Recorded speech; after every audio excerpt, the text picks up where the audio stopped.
2,000 years ago, a group of religious leaders made a deal with a politician. They didn't like each other. They didn't trust each other. They didn't share the same values. But they had one thing in common: a threat. Something was disrupting the order they had both built.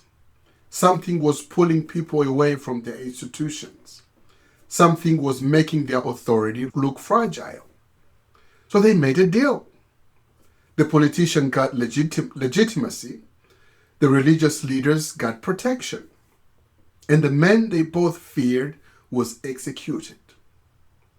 That was Jerusalem, approximately 30 AD.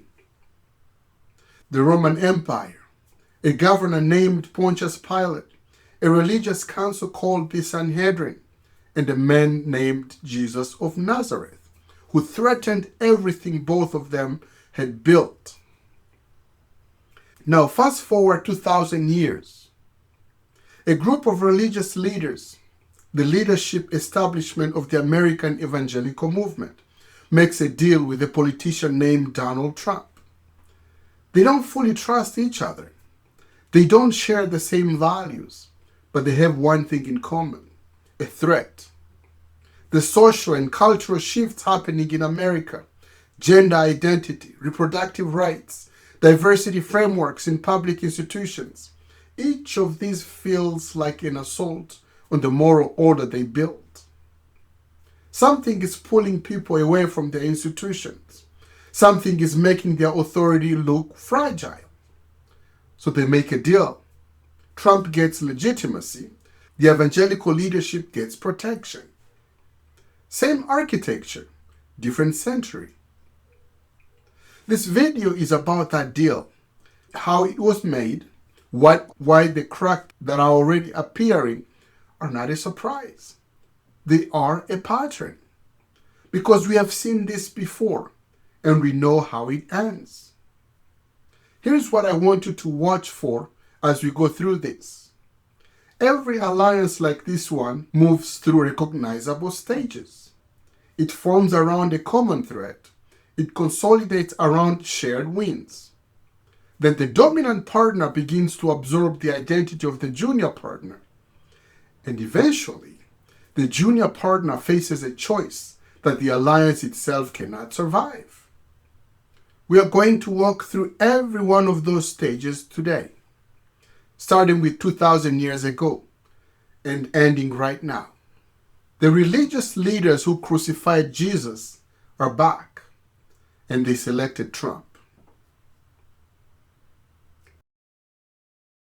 Let me take you back, not to ancient history in the abstract, to a specific place, a specific time, and the specific people making specific calculations.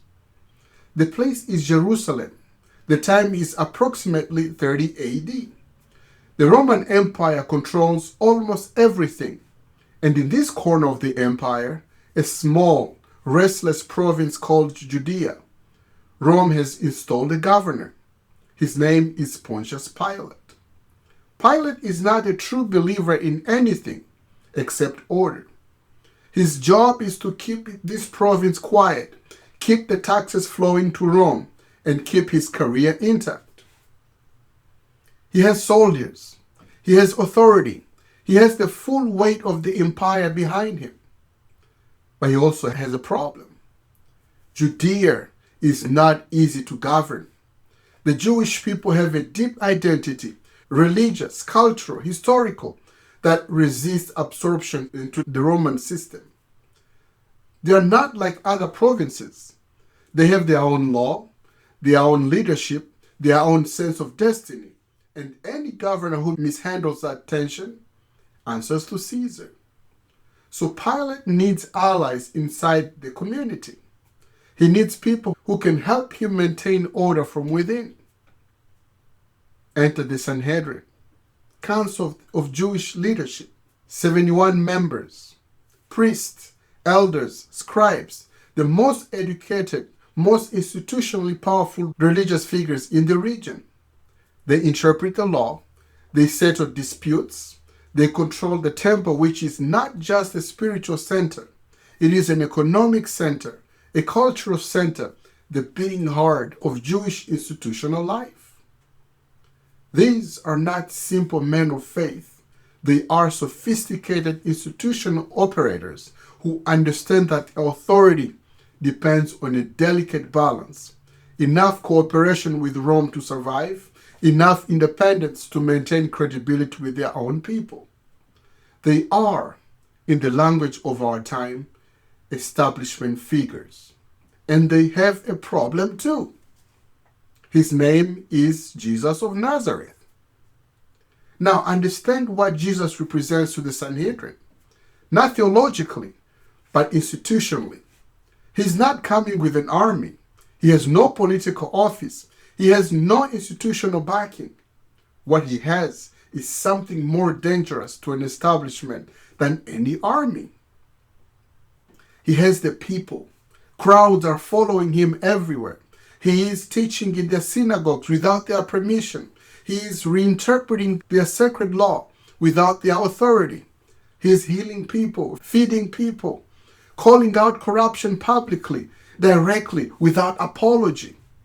He walks into the temple, the center of their institutional power, and turns over the table of the money changers.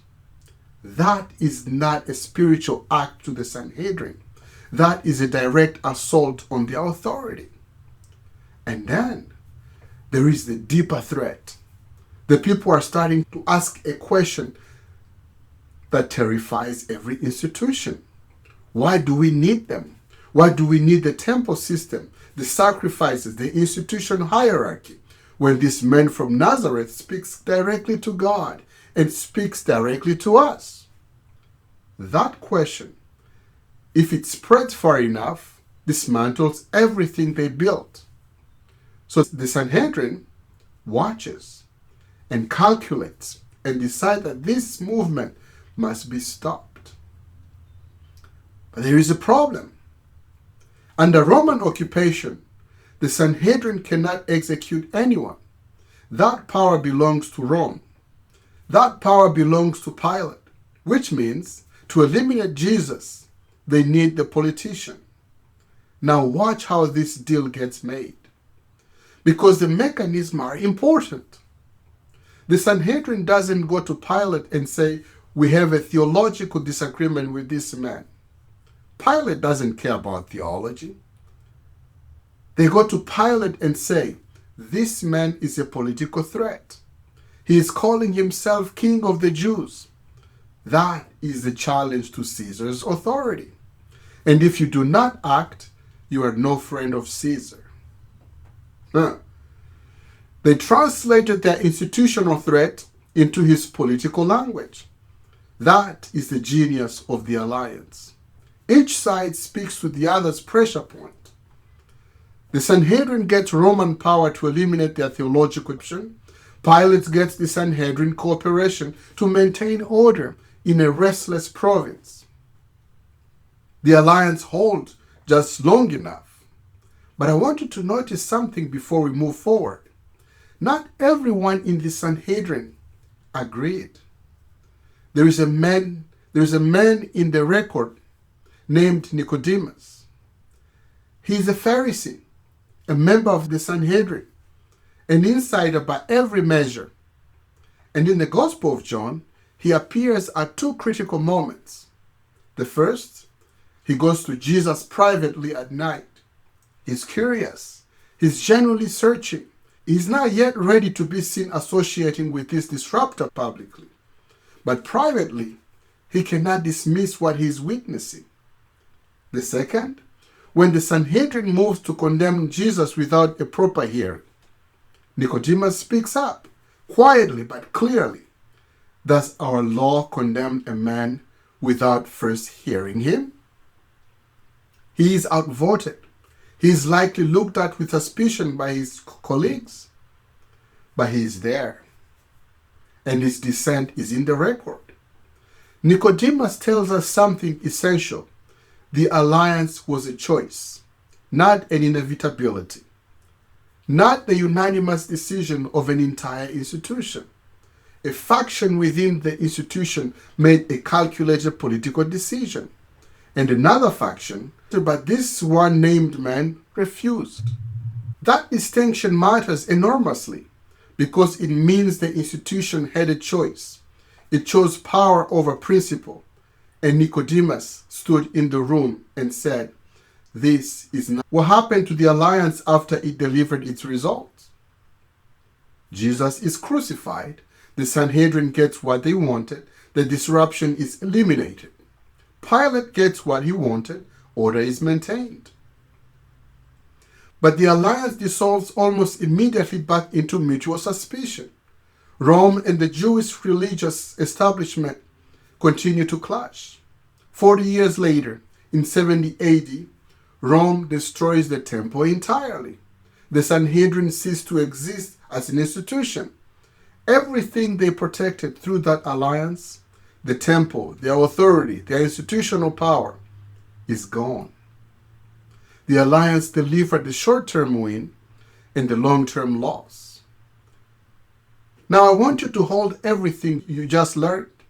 The mechanics, the calculation, Nicodemus, the temple, because what I am about to show you is not a coincidence. It is not a loose resemblance. It is the same pattern running again. In our time, in our country, with different names but identical architecture. The politician is different. The religious leaders are different. The threat they share is different, but the deal is exactly the same. To understand how we got here, you have to understand what the American evangelical movement built over the last 50 years. This is not a fringe community. By the late 20th century, the evangelical establishment had become one of the most organized, most institutionally powerful religious forces in American political life. They built universities. They built media networks. They built advocacy organizations with direct lines to the Republican Party. They shaped policy on abortion, on school prayer, on foreign policy. They turned out voters with a consistency that no political strategies could ignore. They are, by every measure, an establishment. And like the Sanhedrin, they built something they needed to protect. Then the cultural ground started shifting beneath them rapidly. Same-sex marriage became federal law. Gender identity entered public discourse in ways that felt to them like an assault on a moral order they considered God-given. Diversity and equity frameworks entered schools, corporations, and government institutions. Reproductive rights became a national flashpoint. Each of these shifts felt the evangelical establishment the way Jesus felt to the Sanhedrin. Not just a disagreement, a threat, a force pulling people, especially young people, away from their institutions. A movement making their authority look fragile. A disruption they did not have the political power to stop alone. They needed a champion, someone with state power who would fight these battles for them. Someone who would appoint the judges, sign the executive orders, use the full machinery of the government to hold the line against what they saw coming. That is the moment Donald Trump arrived. Now understand what Trump represents to the evangelical establishment. Not spiritually, but institutionally. He's not a theologian. His personal history, the divorces, the casinos, the documented behavior, does not map onto the values they had spent decades preaching. They knew this. He knew they knew this. But he had something they needed, power. And they had something he needed, legitimacy. A massive, morally motivated voter base that turns out consistently and frames political project as something larger than personal ambition. So the deal got made. Watch the mechanics. Because they mirror year 08 almost exactly. Trump didn't go to evangelical leaders and say, I share your theology. They knew he didn't. He went to them and said, I will fight for you. The people promoting these issues are coming for your churches, your schools, your way of life. I am the only one standing between you and them. He translated their institutional threat into his political language, and they translated his political ambition into their theological language. They called him chosen. They called him a Cyrus figure. Now, if you are not familiar with that reference, stay with me for a moment because it matters. Cyrus was a king in the Old Testament, a pagan king, not a believer, not a man of faith by any traditional measure. But according to the book of Isaiah, God used Cyrus to protect and restore the people of Israel. He was the instrument, not the saint. That is exactly the theological argument the evangelical leadership made about Trump. It doesn't matter who he is personally. It doesn't matter what he has done. What matters is what he will do for us. God has chosen this imperfect vessel for this specific moment. That framing was not accidental. It was a carefully constructed theological permission structure that allowed the alliance to exist without requiring Trump to be something he clearly was not. They laid hands on him. They prayed over him. They gave him the moral architecture his campaign needed. The transition was clean. The alliance held. He delivered. The judges came. Roe v. Wade fell. Executive orders followed. The policy wins were real. But then, the third stage arrived. The stage I described at the top of this episode. The stage where the dominant partner begins to absorb the identity of the junior partner, to consume the secret symbol of the institution that legitimizes him, not to serve those symbols, but to wear them. Trump posted an image of himself as Jesus Christ healing the sick. On Easter Sunday, the most sacred day in the Christian calendar, the day the entire theological architecture of the faith rests on, the statement from his platform felt to many serious Christians spiritually careless, more focused on his own glorification than on the resurrection it was meant to mark.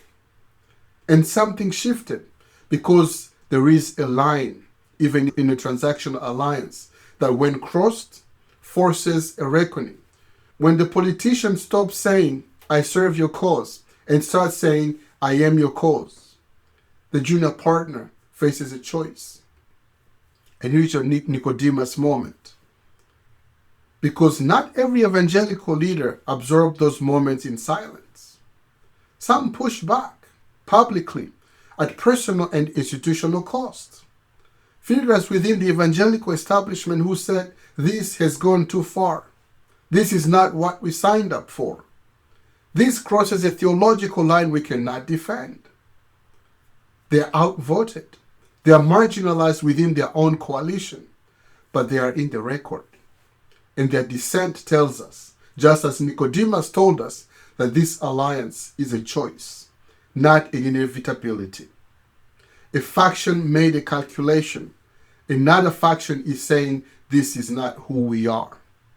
Now, remember what I told you about the Sanhedrin? The alliance delivered the short win and the long-term loss. The temple was destroyed 40 years later. The institution that sacrificed its prophetic voice for political protection lost everything it was protecting. The evangelical establishment is winning policy battles. The judges are seated. The orders are signed. But there is a generation of young Christians raised in these churches, educated in these institutions, who are leaving.